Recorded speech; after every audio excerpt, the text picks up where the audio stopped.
We got Andor Light and an Imperial Mold Dyke.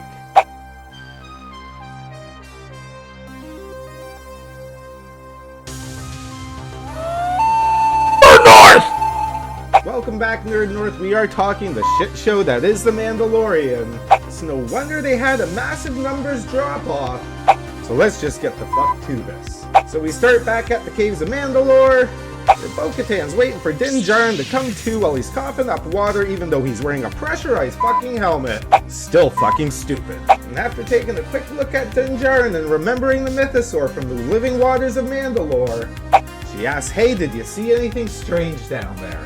And after Din Djarin says he didn't see a fucking thing, it's a real quick, are you sure? And then they just fucking move on from it. How fucking stupid is that? Like, aren't you just a tinsy bit curious? She did look like she was saying that she saw something down there. Why not dig into it further? It's weak writing, it's a shitty fucking story that makes no fucking sense. So they take off to retrieve Mando's Naboo fighter from Bo Katan's planet, and TIE Interceptors out of fucking nowhere. It looked fucking shitty, it looked fucking cheap, and it's amazing just how these fucking things just materialize out of nowhere. And Djarin pipes up and says, this is what happens when you try to hijack an Imperial cruiser. How fucking dumb is that? How would they even know what fucking ship she was in at the time, let alone all these fucking years later, and just knew this was Bo Katan's ship? It's so fucking dumb. And so are you if you're buying into this shit. This is the way. So you get your typical Star Wars dogfight. When Mando is forced to jump out of the Bo Katan's ship because there's no way possible that she could make the landing coming in that hot. So Mando makes the jump and hits the jetpacks. How fucking dumb is this? He's just a big slow moving target in the air for the TIE fighters to take him out. Yet somehow not one of them takes a single fucking shot at him. How fucking stupid is that? Secondary Star Wars dogfight! During this dogfight we see one of the TIE Interceptors chasing after Mando in his Naboo fighter, reaching all the way to the sky when he pulls the fucking Batwing maneuver. With like about 5 seconds of hang time in there, turns around and takes it the TIE Interceptor. So fucking dumb. You would have been able to get 100 shots off in that time and take him out like that. It's like they're not even fucking trying.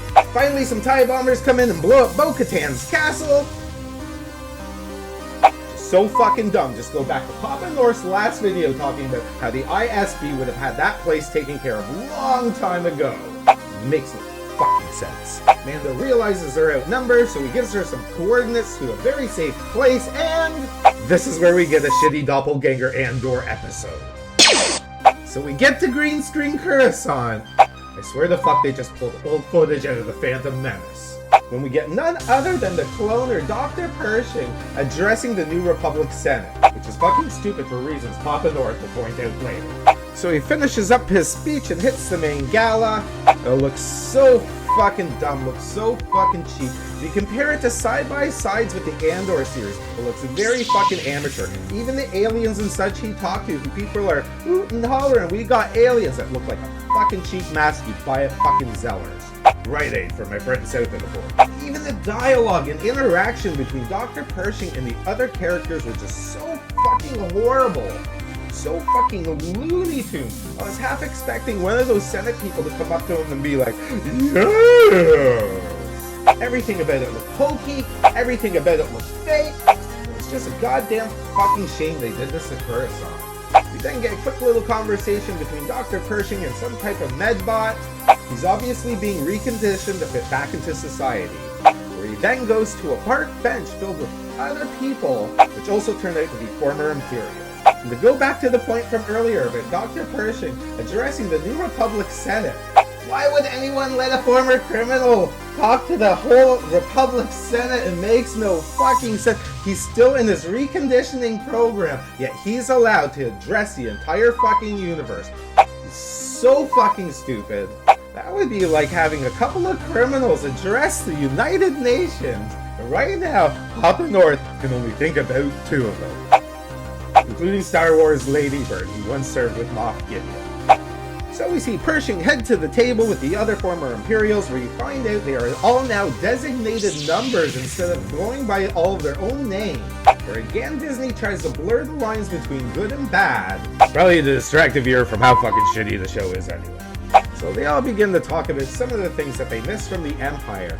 One's like, I miss the camaraderie. One's like, I miss the freedom of being in something bigger where we can make a difference. And Ladybird's just like, I miss the strap-ons in the shower section. So Pershing speaks up and says, hey, I miss the little ration biscuits we used to get on the Imperial ships. Because leave it to a Disney character to want to eat something from a kid. Lo and behold, in the middle of the night, Pershing gets a at his door. And when he goes to answer it, no one is there. However, there is a box of the Imperial ration biscuits. Off to the next day! So we now got Pershing and Ladybird hanging out together when Ladybird starts to ask him about his former cloning experience. She then begins to manipulate the conversation about how he was actually really doing good for trying to help people have longer, more energetic lives, and that he really wasn't the puppet of the Imperial set. They then go for a walk on the promenade, and guess what, folks? Glowing fucking popsicle. Jesus fucking Christ. That's right, glowing fucking popsicle, so next time you go to Galaxy Edge, they can charge you $100 to eat one. She then points to a rocky tip coming out of the infrastructure and asks Dr. Pershing, do you know what that is? It's the peak of the highest fucking mountain on Coruscant. Like, how fucking stupid is that? Like, just to have that little peak coming out of the ground, you've built the city all the way around it, down below it. You clearly had to blow up half the fucking mountain. It couldn't be that fucking sacred. You gotta be fucking stupid if you think it is. Do people not know anything about rock formation or geography? And furthermore, how the fuck is anyone even breathing that high up there? It's so fucking dumb. Makes no fucking sense. So she convinces him to touch the rock, which is a big no-no on Coruscant. And now that Ladybird's planted that Dr. Pershing is really doing better for people than actual harm, they call it a night. Back to the therapy robots. So once again, Pershing's talking to the therapy robot when he starts to bring up some of his own medical work and about how he's been thinking about it a whole lot more.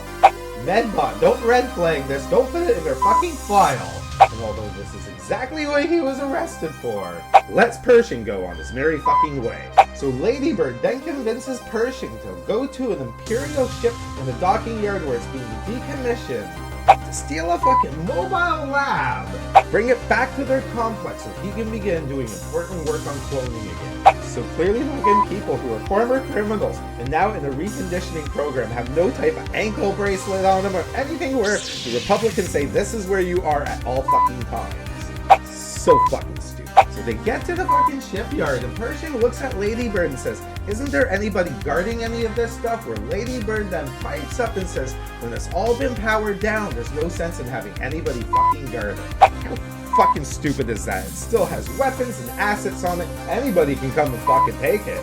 Dumbest fucking answer I've ever fucking heard. So after a little looking here, looking there, looking fucking everywhere, they finally come across the mobile lab they want to steal to take back to the complex. When they hear a little rustling and decide it's time to get the fuck out of the ship.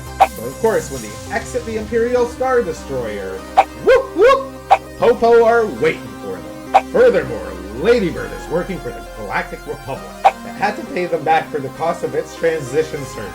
But that's right, working for the Empire, double-crossing Dr. Pershing's, where the Republic Police and Ladybird then confiscate the mobile lab and send Dr. Pershing to the Mind Flayer, which is a shitty fucking version of the machine they used on Bix and Andor, and also a more toned down version where it's supposed to give light visual effects and sounds to get your mind at a place of peace again.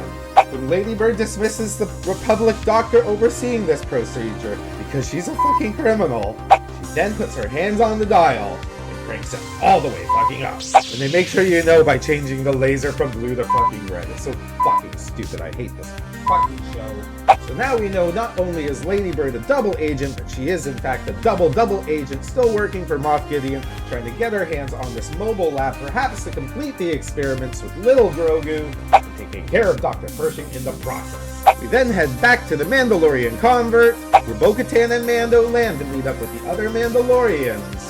And after Favreau says that you're a pariah, Din Djarin says he has proof that he has swam in the living waters of Mando. So he tells the armor about his big adventure, where she then takes a canister that Mando has on him and dumps the water from inside into some type of pot of other fucking water. The water shimmers, and she confirms these are the living waters of fucking Mandalore. And if you want to know why this is so fucking stupid, we have seen her pour this water into the cauldron in previous fucking episodes. And if this water was just so sacred, where are you getting this giant supply of it to be constantly putting into these cauldrons? Unless you're taking fucking constant trips back there, or somehow are secretly moving around thousands of gallons of this fucking water without the other Mandalorians around you knowing it. So fucking stupid. Makes no fucking sense. You're fucking stupid if you think it fucking does. She then claims that Din Djarin is back to being Mandalorian. After finding out Bo Katan took a little dip in there too, is now back in the books of being a Mandalorian again. Where she then eyeballs the skull of the mythosaur on the Mandalorian convert, knowing she's a hatch in the plan. That's where the episode fucking finishes, thank fucking God. We're almost halfway through this fucking series and it's the dumbest fucking thing I've ever fucking seen. But tell me what you think. Are you loving it? Are you hating it? Have you completely fucking checked out on Mando? Tell me in the comments below. And don't forget to like, comment, share, subscribe. To my best friend Patti Richardson, I thank you from the bottom of my heart for making these videos reach everyone that they possibly can. And if she can like, share, and comment on every single video Nerd North has ever done, perhaps you can share out this one. And to my brother, the Rezonator, for providing another awesome track for Nerd North, check out in the descriptions below his site on SoundCloud.com to see his full library. You will not be disappointed. He has just some amazing fucking tunes. Go and check it out when you're done this video. And to the Nerd North subscribers, we never do this show without any of you, so we thank you. And until next time, Nerd North.